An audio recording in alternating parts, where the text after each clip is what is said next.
Alléluia. Que Dieu soit béni. Amen. Que le nom du Seigneur soit glorifié. L'alpha et l'oméga, le commencement et la fin, le chemin, la vérité et la vie. À lui seul soit toute la gloire. Amen, amen, amen. Alors, je te salue, bien-aimé. Que le Seigneur te bénisse. Je te souhaite une très bonne journée, surtout une très bonne semaine. Semaine de victoire, semaine de joie, semaine de vraiment de persévérance, d'audace. Vraiment que le Seigneur te soutienne. Alors notre sujet de ce jour s'adresse particulièrement à nos chefs, à nos dirigeants. Amen. Politique. Alléluia. Ce sujet s'adresse à tous ces chefs d'État, aux ministres, aux maires, aux députés, aux préfets, sous-préfets, mais à tous ceux qui ont la responsabilité. À qui Dieu a donné vraiment des responsabilités au devant de nos nations, en particulier l'Afrique. Amen. À nos nations africaines. Alors la pensée dont nous allons parler est celle-ci.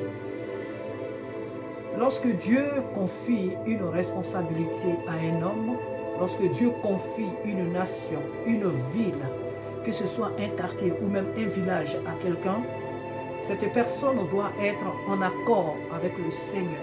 Cette personne doit être en collaboration. Elle doit s'aligner sur les principes, alléluia, de Dieu. Parce que lorsqu'un homme vient, accepte d'accéder à un poste dans sa nation, il faut comprendre que la pensée première qui l'anime, la pensée première qui l'anime, c'est de voir sa nation se développer, c'est de voir la ville qui va lui être confiée, si c'est un maire ou un député, c'est de voir cette ville-là être développée, c'est de voir sa population, en un mot, heureuse. C'est vraiment la pensée qui l'anime. Il n'y a pas de personne sur cette terre qui vit au pouvoir en se disant que non, je vais venir pour faire du mal à la population. Je vais venir au pouvoir pour faire du mal vraiment aux gens. Je vais me venger des gens. Bon, si ça existe, ces personnes-là, c'est vraiment quasiment rare. Amen. C'est rare. Mais il faut comprendre que ce n'est pas la pensée première qui anime des personnes qui veulent gouverner. Elles ont en elles le désir de bien faire les choses. Amen. Et donc, la Bible dit quoi? Tout don excellent vient de Dieu. Donc, à partir du moment où une personne est animée de ses bonnes idées, de ses bonnes pensées, elles sont de Dieu. Amen. Ces pensées-là, cette motivation-là, elle vient de Dieu. Alléluia. Notre Dieu est un Dieu ordonné. Voilà pourquoi il établit sur les nations des dirigeants, pour ne pas que chacun fasse un peu ce qu'il veut, pour ne pas que tout aille dans tous les sens. Un royaume sans chef, c'est même pas un royaume.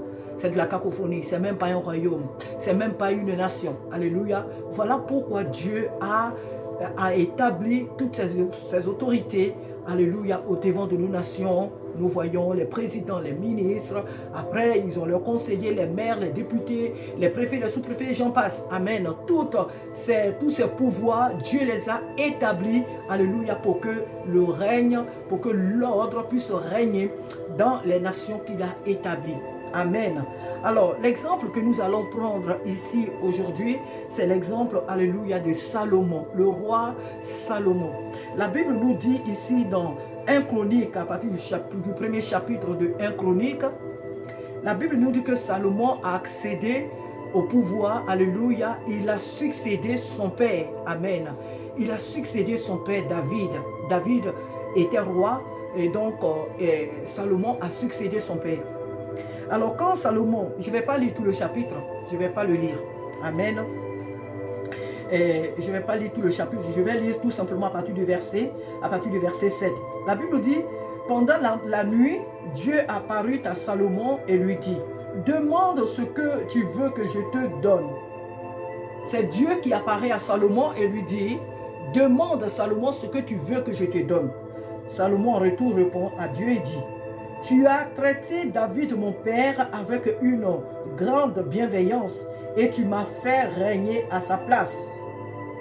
Maintenant, éternel Dieu, que ta promesse à David mon père s'accomplisse puisque tu m'as fait régner sur un peuple, puisque tu m'as fait régner, ou tu me fais régner sur un peuple nombreux comme la poussière de la terre. Accorde-moi donc de la sagesse et de l'intelligence afin que je sache me conduire à la tête de ce peuple. Car qui pourrait juger ton peuple si ce peuple si grand? Alléluia.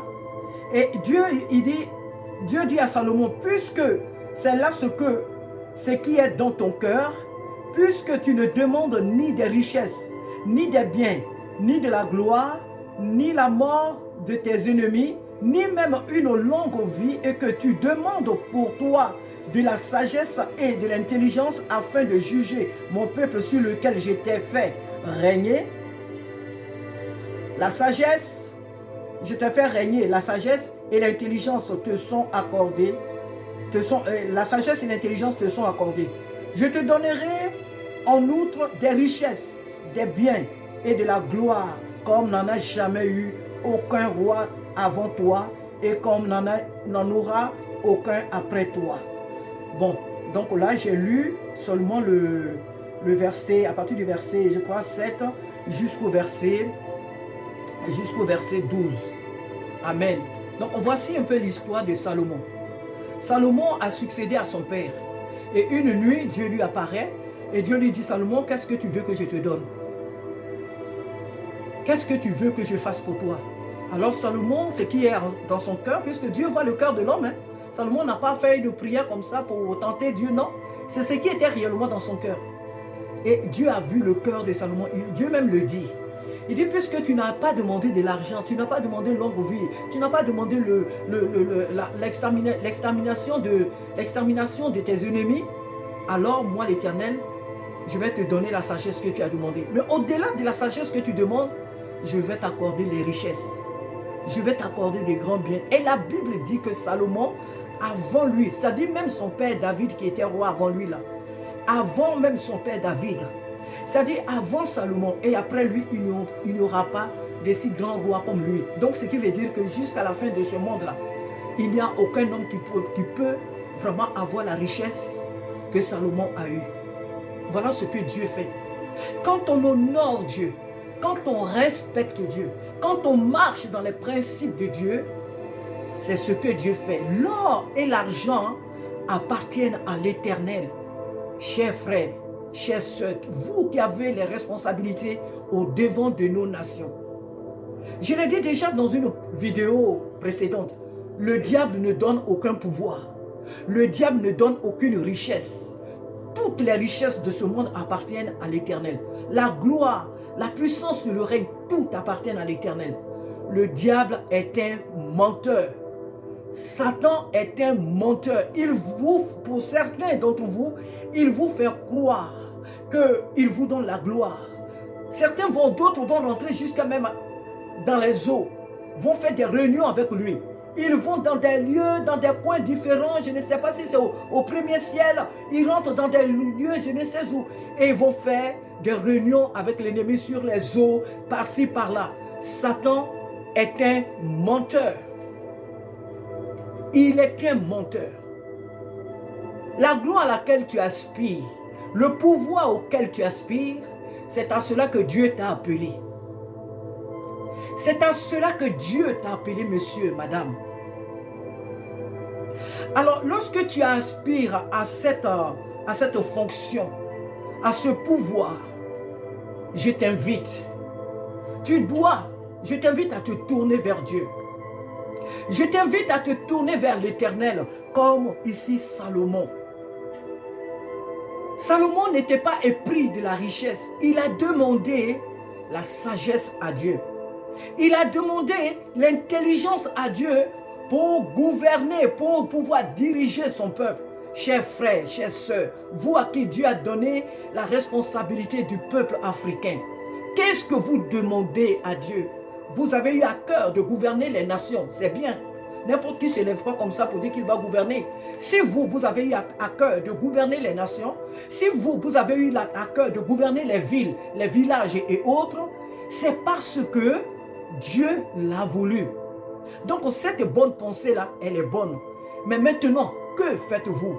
Quelles sont les actions que vous posez pour que le départ, c'est-à-dire la pensée première que vous avez eue en vous, la pensée, la motivation première que vous avez eue de pouvoir accéder à ces postes-là, comment est-ce que vous faites pour que cela se réalise? Apparemment, aujourd'hui, tout ce que vous avez, pour parler de beaucoup, parce que je dirais sur même 100, il y a peut-être 15. Je dirais même 15 qui font exactement ce qu'ils ont dit.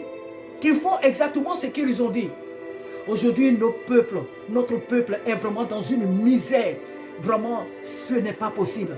Une misère qui n'a pas de nom. La population souffre. Et dans nos nations, nos dirigeants, un seul maire a des voitures qui n'existent même pas, je peux dire même ici en Europe. Un seul député, à lui seul, je ne sais combien de voitures. Les enfants qui sont dans une vie, mais vraiment, et la plupart d'entre vous sont déconnectés de la réalité de la population. Les rues qui gisent des saletés, des décombres, mais vraiment, ce n'est pas possible. La population peine à trouver même de l'eau à boire. La population peine de quoi à manger. Des jeunes gens qui font des études et qui n'ont pas de travail, qui se promènent dans la ville. Et tout ceci augmente la criminalité, la violence, le vol. Et tout cela est extrêmement mauvais et méchant devant Dieu de votre part. Vous avez eu à cœur de gouverner. Vous avez eu à cœur de pouvoir accéder à ces fonctions que Dieu vous a données. Maintenant, que faites-vous? Regardez la population qui souffre. Apparemment, vous avez même des routes sur lesquelles la population ne passe pas, au point que vous ne voyez pas ce qui se passe. La jeunesse qui n'a pas de travail. Des familles qui souffrent. Et vous êtes dans un autre monde. Vous êtes déconnecté de la réalité de la population. Écoutez, moi j'ai toujours dit, parce que c'est biblique, c'est Dieu qui établit un homme sur une nation. Le temps de règne d'un homme au pouvoir n'est pas un problème devant Dieu. Le temps qu'un homme met au pouvoir au devant d'une nation n'est pas un problème devant Dieu. David a régné près de 40 ans. Donc le temps de règne d'un homme au devant d'une nation n'est pas un problème devant Dieu. Mais c'est la manière, les actes que vous posez, les mauvais actes. Voilà là où se trouve le problème. Le mépris de la population pour laquelle vous avez eu à cœur de pouvoir accéder à ces postes-là. Chers frères africains, souvent quand on vous voit, la plupart d'entre vous ont fait des études avec nos chefs d'État européens ici. La plupart même ont fait leurs études ici. Vous voyez comment les nations ici européennes sont. Moi, je vis ici en France. Et quand je prends un bus, le jour où je ne prends pas le train et que je prends un bus, par exemple, pour aller chez mes soeurs, pour aller dans ma famille, quand je passe dans les villages français, mais c'est tout simplement qu'il y a la bouche ouverte. Des petits villages sont extrêmement développés. Oui, c'est ce que nous on appelle un développement. Les routes sont tracées. Même un village où il y a des habitants il y a peut-être même 200 personnes, ce village-là a un maire, ce village-là a un député. Et tout est organisé. Et vous-même, la plupart d'entre vous qui avez fait vos études ici, vous avez vu ces choses. Pourquoi vous ne le faites pas en Afrique? Qu'est-ce que l'Afrique n'a pas pour avoir ce développement? Quel est le problème? Le problème de l'Afrique, c'est quoi? Ce n'est pas parce que je vis en Europe. Non, non, non. Je sais que la politique européenne face à l'Afrique, quelque part, est mauvaise. C'est vrai. Mais n'oubliez pas que le Dieu dont je vous parle, le jour où il va juger le monde, il ne dira pas à l'Europe, mais c'est de ta faute. C'est toi qui as fait que les Africains sont misérables. C'est toi qui as fait que ce président ne s'est pas occupé. C'est toi, c'est pas ta faute la France, c'est pas ta faute l'Allemagne, c'est pas ta faute l'Amérique que l'Afrique ne s'est pas développée. Non, la Bible dit chacun rendra compte pour ses propres fautes. L'Europe rendra compte, la France rendra compte pour ses propres péchés. Et vous rendrez compte pour vos propres péchés. Personne n'ira en enfer à cause des péchés de l'autre. Parce qu'aujourd'hui, vous avez la liberté de dire oui ou non. Vous avez le choix. Vous avez le choix. Quel est ce maire qui a voulu construire des belles maisons à sa population et l'Europe est venue lui dire non, tu ne le feras pas? Quel est ce député-là qui a voulu faire une route pour que sa population puisse avoir accès à cette belle route et l'Europe est venue dire non, tu ne le feras pas? Montrez-nous cela aussi. Alors, il y a beaucoup à dire à ce propos. Mais le Seigneur vous invite à vous occuper de la population que vous avez voulu, sur laquelle vous avez voulu régner. Construisez les villages, mettez l'électricité. Que la population, la jeunesse aille à l'école et que ces personnes qui sont allées à l'école, qui ont fait des études, créer des emplois parce que c'est possible. Il y a des emplois en Afrique. Ce n'est pas possible que les Africains, surtout la jeune génération, viennent mourir dans l'océan comme ça. Et vous êtes responsables de ces choses. Dieu ne tiendra pas l'Europe responsable de vous, vos fautes. Dieu ne tiendra pas responsable l'Europe de votre méchanceté. C'est vous qui méprisez l'Afrique. C'est vous qui n'aimez pas l'Afrique. Et ça, Dieu est contre votre manière de faire. Dieu est contre votre manière de faire. Et là, vous attendez pendant les élections, quand vous voulez faire vos élections municipales ou présidentielles, c'est là que vous vous levez et vous partez vers ces pauvres gens, leur demandant de vous voter. Pour mieux les assujettir, c'est être méchant. Il y a des quartiers, il n'y a même pas de route. Il y a des villages même, il n'y a pas de route. Les paysans peinent à pouvoir circuler avec leurs produits. Des marchés qui sont dans un état exécrable. La population met la nourriture à même le sol pour la vendre. Et ça ne vous dit absolument rien. Parce que vous partez dans des supermarchés pour acheter vos nourritures. Parce que vous avez des jardiniers spéciaux qui vous plantent votre nourriture. Mais la population, elle vit dans une situation de servitude. Et ça ne vous dit rien. Le Seigneur vous interpelle par ma petite voix. Dieu vous interpelle, chers dirigeants africains. Dieu vous interpelle. Dieu vous interpelle. Regardez à cette population pour laquelle vous vous êtes dit un jour, je veux la diriger. Je veux la commander. Je veux l'orienter vers un véritable développement. Je veux l'orienter vers une vie meilleure. Regardez à cette population qui meurt. Regardez à cette population qui meurt. L'Afrique est riche. L'Afrique est très très riche. Alors utilisez cette richesse pour la libérer de la servitude, de la pauvreté. Prenez cette richesse. Prenez ces biens que Dieu nous a donnés pour que l'Afrique sorte de cette situation. Les autres n'ont rien de plus que nous. Mais d'ailleurs, au contraire, même c'est chez nous que les autres vont chercher de quoi pouvoir se développer. Est-ce que vous trouvez cela normal? Et on va rester là matin, midi et soir. Non, c'est la France qui fait. Non, c'est l'Occident. Non, c'est l'Occident qui fait. Il faut arrêter cet enfantillage. Il fait jour. Il fait jour. Chers aînés, chers bien-aimés, dirigeants africains, il fait jour. Levez-vous et développez vos nations. Les nations que Dieu vous a confiées, développez-les. Ici, Salomon, lorsqu'il a accédé au pouvoir, Dieu l'a enrichi. Mais Salomon s'est occupé des Juifs. Et la Bible dit que Salomon a tellement travaillé. Il a développé même la richesse au point que la Bible dit que la richesse de Salomon, dans le pays même l'argent était complètement haut, était même semblable aux cailloux, si je peux le dire. Tellement qu'il y en avait. Il n'y avait pas de misérables dans le pays.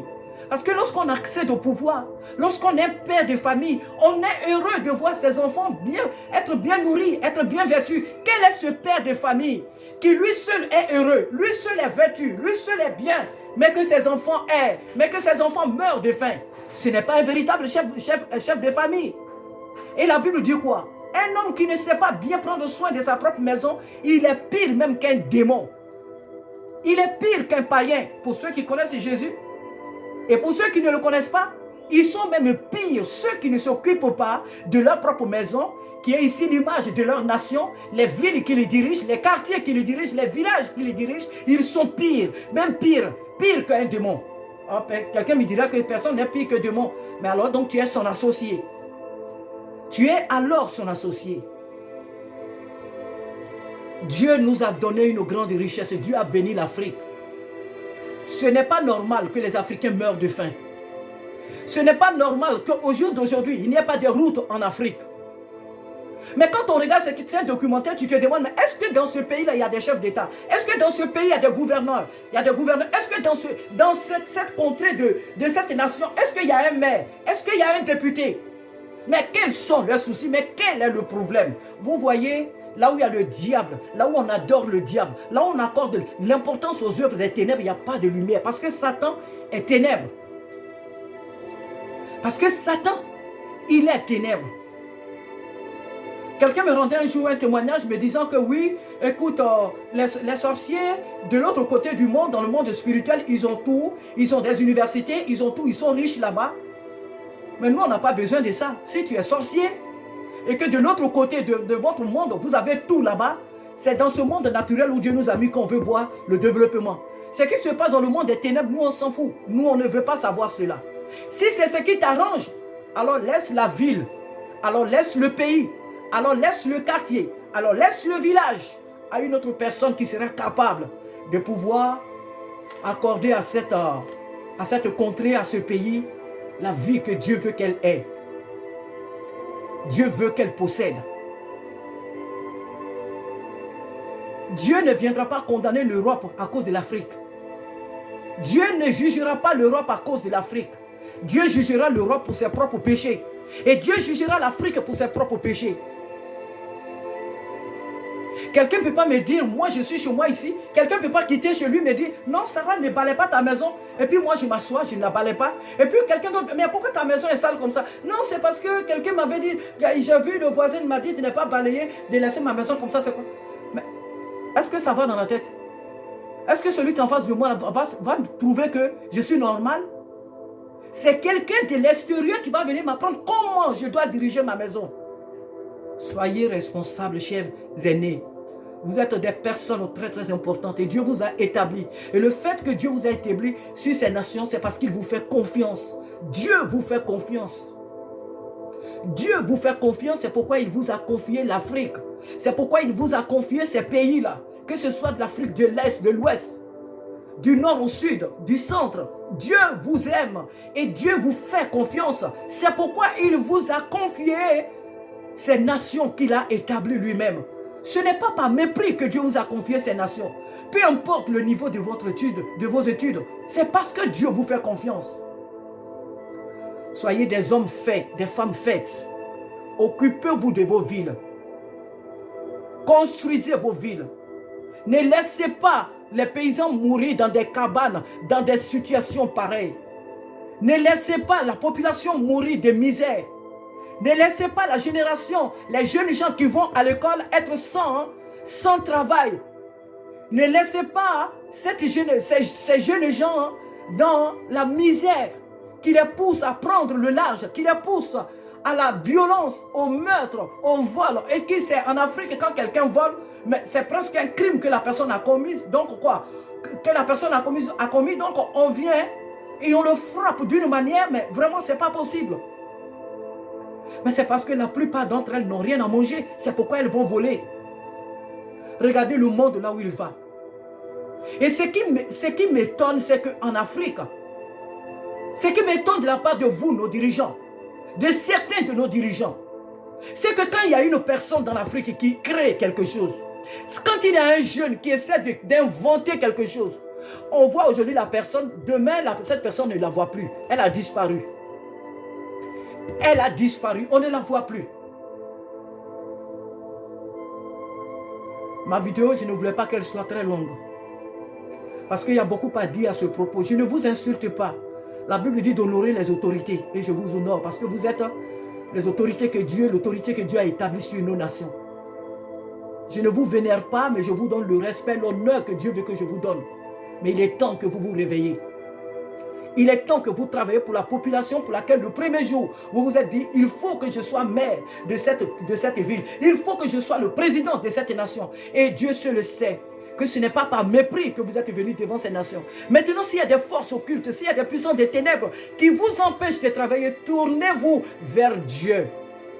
Parce que ces nations lui appartiennent. Ces populations sont à lui. Tournez-vous vers Dieu, car lui seul peut vous aider à pouvoir accomplir ce premier rêve-là, ce bon rêve que vous aviez eu au départ dans votre cœur. Que Dieu vous aide. Que Dieu vous aide à développer l'Afrique. L'Africain n'est pas né pour baisser la tête. Nous ne sommes pas des mendiants. L'Africain n'est pas né pour être à la seconde place, ni encore à la dernière place, non. Dieu a créé l'Afrique. L'Afrique est la tête et non la queue. Je vais m'arrêter là. Que Dieu vous bénisse. Que le Seigneur vous aide à accomplir ces bons rêves que vous aviez dans vos cœurs pour votre population. Que Dieu vous aide. Que l'Église au sein de l'Afrique se lève dans la prière. Que nous nous levons aussi dans la prière. Pour briser toutes ces forces occultes qui vous combattent. Car nous savons, c'est vrai, que vous êtes combattus. Alors vous aussi, comme ici Salomon s'est levé, tournez-vous vers Dieu. Et que l'Église rentre vraiment dans son rôle au sein des nations africaines. Soyez bénis. Je ne vous juge pas, je ne vous condamne pas. Mais chacun de nous mène le combat à son niveau. Là où Dieu veut que je sois, c'est là que je suis. Et je mène le mien. Mais avec respect, avec amour. Ne vous sentez pas blâmé. Je ne blâme personne. Seulement ce que Dieu a fait par le passé, il le fait encore aujourd'hui. Et il le fera encore jusqu'à ce que Jésus revienne. Dieu est encore à l'œuvre aujourd'hui. Alors tournez-vous vers Dieu, lui seul peut vous aider à faire de bonnes choses. Arrêtez de mépriser la population que Dieu vous a confiée. Salomon a eu à cœur, il dit, tu m'as confié un peuple si nombreux. Qu'est-ce que j'ai à faire avec l'argent? L'argent c'est quoi? L'argent c'est quoi? Non, donne-moi la sagesse et l'intelligence pour conduire ton peuple. Salomon avait tout compris et la Bible dit que Dieu lui a donné la richesse. La richesse qui vient de Dieu, c'est elle qui est bonne. Elle est conduite par la paix, la joie. Elle possède la vie, la véritable, le repos total. Quand Dieu t'enrichit, oh là là, c'est merveilleux. Mais les richesses mal acquises, s'amasser de l'argent, avoir plusieurs voitures, avoir des maîtresses, s'enrichir alors que la population meurt de misère, cette richesse-là n'est pas agréée par Dieu. Dieu ne l'aime pas. Alors lève-toi et agis en bien pour la population que Dieu t'a confiée. Ce n'est pas le diable qui t'a confié ce que tu as. Ce n'est pas un marabout. Ce n'est pas le diable. Satan est un menteur. Le poste que tu occupes là, c'est Dieu qui t'a mis là. C'est l'Éternel Dieu qui t'a mis là, monsieur, madame. Le poste du président, le poste du maire, du préfet, du ministre, là où tu te trouves, c'est Dieu qui t'a mis là. Alors je t'invite à te tourner vers lui. Il va t'aider. Le Seigneur va t'aider à accomplir ce qui était premièrement dans ton cœur pour ta population. Le Seigneur va t'aider à accomplir cela. Et que l'Église, je le répète, que l'Église rentre vraiment dans son rôle, qui est d'abord la prière. Parce que la Bible dit quoi? Si l'Éternel ne bâtit la maison, ceux qui la bâtissent travaillent en vain. Et si l'Éternel ne garde la ville, celui qui la garde aussi veille en vain. Que Dieu vous bénisse, que le Seigneur vous aide à accomplir votre premier rêve pour la population africaine que vous gouvernez. Que Dieu vous bénisse. À très bientôt. Merci.